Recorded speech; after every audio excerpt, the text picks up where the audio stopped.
Magandang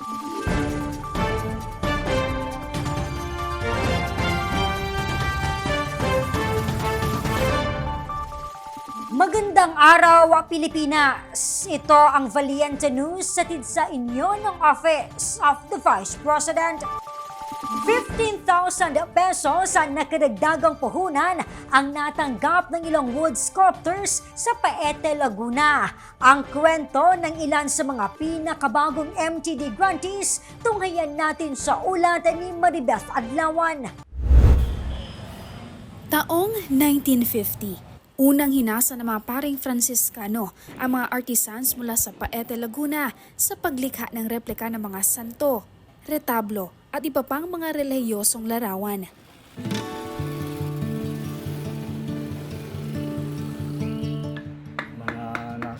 Ang husay ng mga taga-Paete sa paggawa ng wood sculpture ay patunay sa talento ng mga Pilipino at sa yaman ng kultura at sining sa Pilipinas. Isa sa mga wood sculptor sa lugar, si Joselito Iglesia. Kwento niya sa amin, 9 na taong gulang lamang siya noong matutong mag-ukit. Naramdaman ko, yun pala yung passion ko, yun talaga yung hilig ko. Kaya nagpatuloy ako sa ganong hanggang matuto. Nakagagawa na ako ng mga human figure, yung mga mahihirap na design. Ngunit tulad ng ibang wood sculptors sa lugar, kulang ang paunang puhunan ng Joselito upang matustusan ang mga gastusin sa pagpapatakbo ng negosyo. Kaya't nang mapag-alaman na nagbibigay suporta ang OVP sa mga MSME sa pamamagitan ng Mang Negosyo Today program, agad siyang nag-apply at nagsumite ng mga kinakailangang requirements.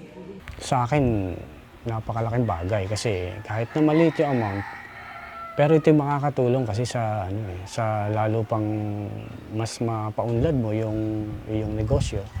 Sabi pa ni Joselito, nagtutugma ang intervention ng OVP at mga pangangailangan ng mga maliliit na negosyante katulad niya. Ibig sabihin, meron siyang talagang plano sa bawat Pilipino. Ito rin yung patunay na yung willing na talagang tumulong sa Pilipinas.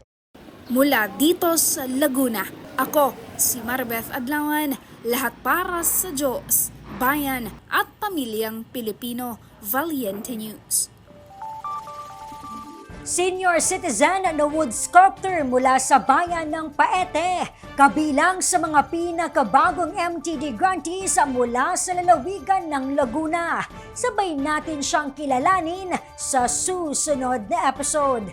Ako si Claudette Loreto para sa makabuluhan, naninindigan at matapang na mga ulat at impormasyon. Maraming salamat.